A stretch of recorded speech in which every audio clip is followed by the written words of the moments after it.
मुलाकात हमारे लिए एक बहुत बड़ा मसला बना हुआ था। पूरी दुनिया में अगर देखा जाए तो और बहुत बड़े बड़े मसाइल हैं। कैसे देख रहे हैं इन मसाइल को? जी, हमारे यहाँ तो घूम फिर के सारी जो सियासत या मसले हैं वो अडयाला जेल के बाहर मुलाकात इमरान खान की अपने ख़ानदान से हुई या नहीं, इसके इर्द गिर्द ही रहते हैं।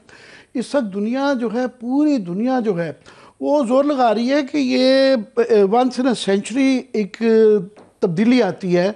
तो बर्लिन वॉल के गिरने के बाद इस वक्त दुनिया में जो तब्दीलियाँ आनी चाह रही हैं वो 35 साल बाद बड़े इवेंट्स हो रहे हैं और हर मुल्क अपने मफादात के मुताबिक एडजस्ट कर रहा है। यूक्रेन की जो है, रूस क्लियरली नज़र आ रहा है कि वो जंग जीत रहा है, अपनी टर्म्स पे जीत रहा है। अगर वो अमेरिका की कोशिश है कि वो वहाँ कोलैप्स ना कर दे यूक्रेन की गवर्नमेंट, लोग वहाँ से भाग रहे हैं, उनको पैसों का भी मसला है, असले का भी मसला है, मैन पावर का भी मसला है। तो कि एक डील ले ली जाए, डील के ज़रिए में ना सिर्फ के 20% जो है यूक्रेन की टेरिटरी चली जाएगी, नेटो की जो साख थी जो कि सेकेंड वर्ल्ड वॉर से चल रही है वो ना सिर्फ कि साख टूट रही है, ये भी देखना होगा कि नेटो बरकरार रहती है नहीं रहती है, ईयू पे उसके क्या असरात हैं, दुनिया की इकानमी में क्या असरात हैं, और जो पूरा वर्ल्ड वॉर सेकेंड के बाद जो निज़ाम था वो सारा अपसाइड डाउन होने जा रहा है। साथ में ख़तरा है कि इंटरनेशनल फाइनेंशियल क्राइसिस जिस तरह 2008 में आया था, स्टॉक्स टंबल कर गए थे, अभी दोबारा वो ख़तरात हो रहे हैं कि एआई का, आर्टिफिशियल इंटेलिजेंस का बबल कहीं बर्स्ट ना कर जाए, स्टॉक मार्केट में न्यूयॉर्क की कोई वहाँ पे क्राइसिस ना हो जाए, बैंकरप्सीज हो रही हैं। सो आलमी अगर कोई ट्रेड क्राइसिस आता है तो उसके तमाम जगह रिपरकशंस हैं, और हमारे जैसे मुल्क में ख़ास तौर पे, क्योंकि हम बड़े वल्नरेबल मुल्क हैं और दुनिया अकॉर्डिंगली एडजस्ट कर रही है इस तब्दीलियों को कि एक मुकाबला चल रहा है साउथ, ग्लोबल साउथ के दरमियान और वेस्ट की ये तब्दीली बदलती हुई सूरत हाल के दरमियान में।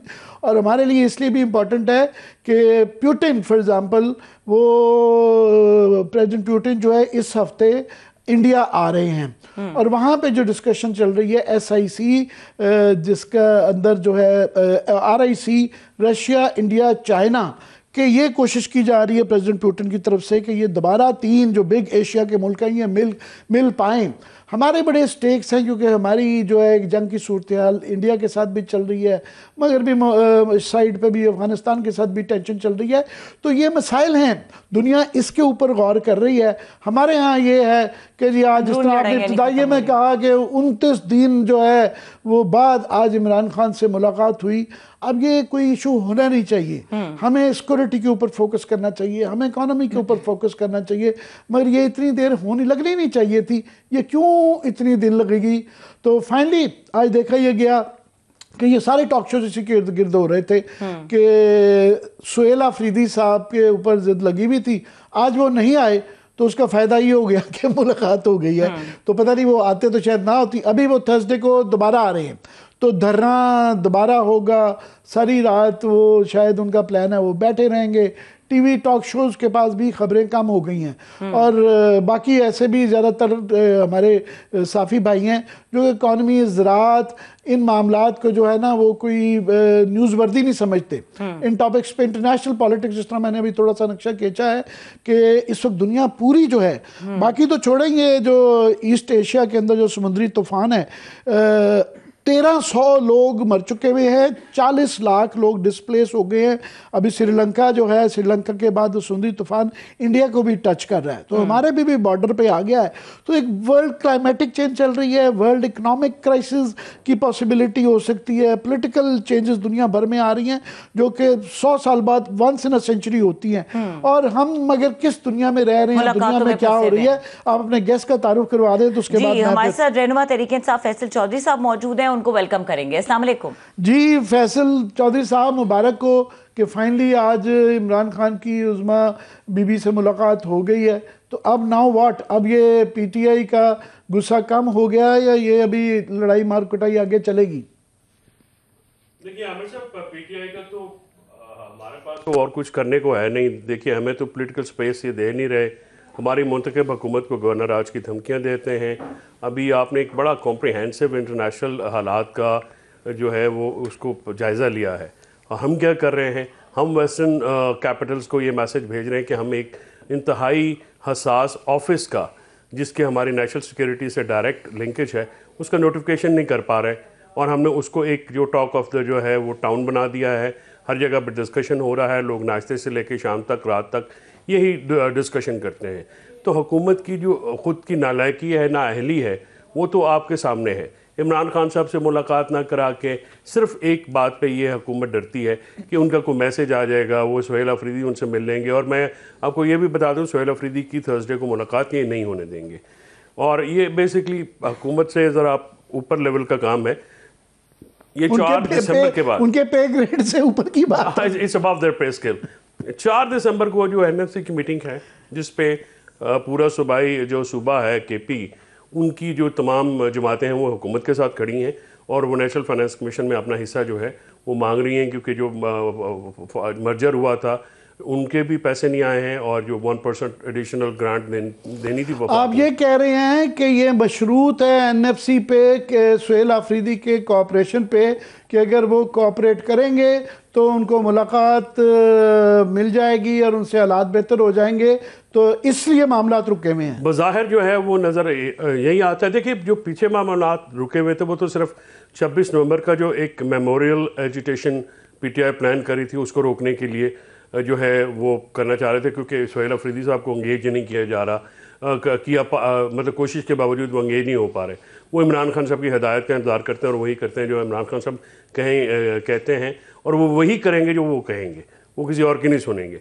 इसलिए आपने देखा कि उन्होंने अली अमीन ख़ान की बनिस्बत जाके अडयाला में रात को गुजारना, एक सख्त सर्द रात में, उससे कारकुनान में उनका एक अपना मुकाम जो है वो बढ़ा भी है।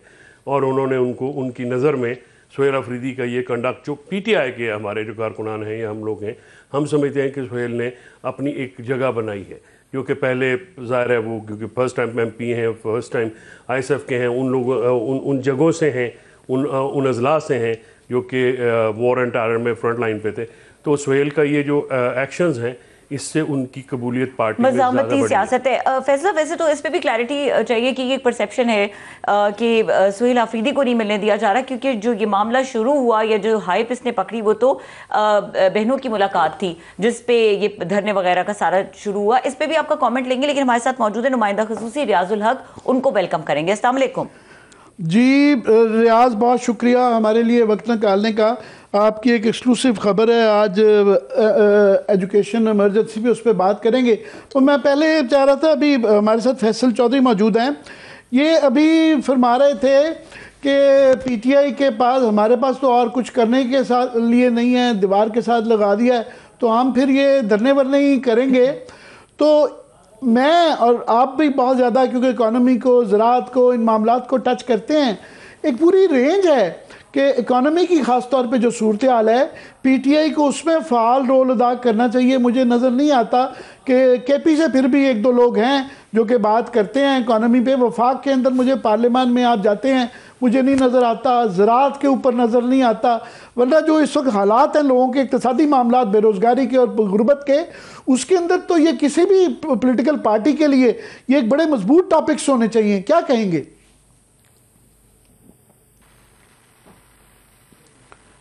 रियाज, आपका जी जी जी जी जी बिल्कुल, जी बिल्कुल आमिर साहब, आपने बहुत गहरी और जो है वो अमीक जो है वो टॉपिक को छेड़ा है यहाँ पे, इसमें कोई शक नहीं है। बल्कि पिछले दिनों मैं यही देख रहा था कि अगर घुमा फिरा के देखा जाए तो मतलब कम से कम 2, 3, 4 ऐसे तगड़े लोग होने चाहिए पाकिस्तान तहरीक-ए-इंसाफ के पास, जो इस सारे मामले को जो है वो देखें और बाकायदा तौर पे उठाएं।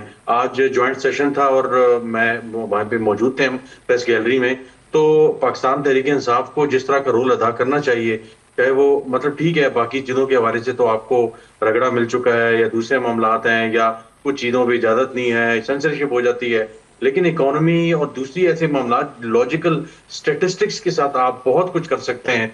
लेकिन यहाँ पे हमें पाकिस्तान तहरीक-ए-इंसाफ में शायद वो दम खम नजर नहीं आता, या मुझे नहीं समझ आ रही कि या वो कंफ्यूज्ड हैं या उनके पास कोई ऐसी जो है वो समझबूझ की वाले सलाहियत नहीं है, या उन लोगों को आने नहीं दिया आ जाता।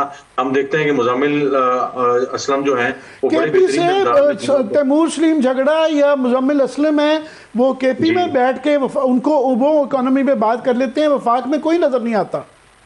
बिल्कुल कोई नजर नहीं आता।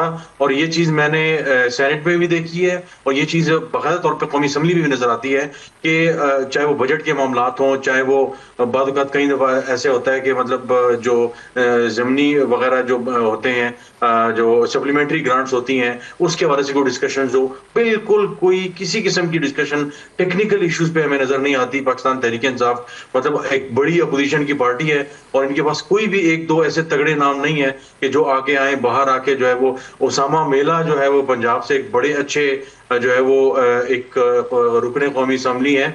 और जब बजट पास हो रहा था तो उसमें जो चेयरमैन एफबीआर हैं और जो फाइनेंस मिनिस्टर हैं औरंगजेब साहब, उन्होंने बाकायदा तारीफ की इनको, इनकी, उन्होंने कहा था हम इनको जो है वो मुशीर रखना चाहिए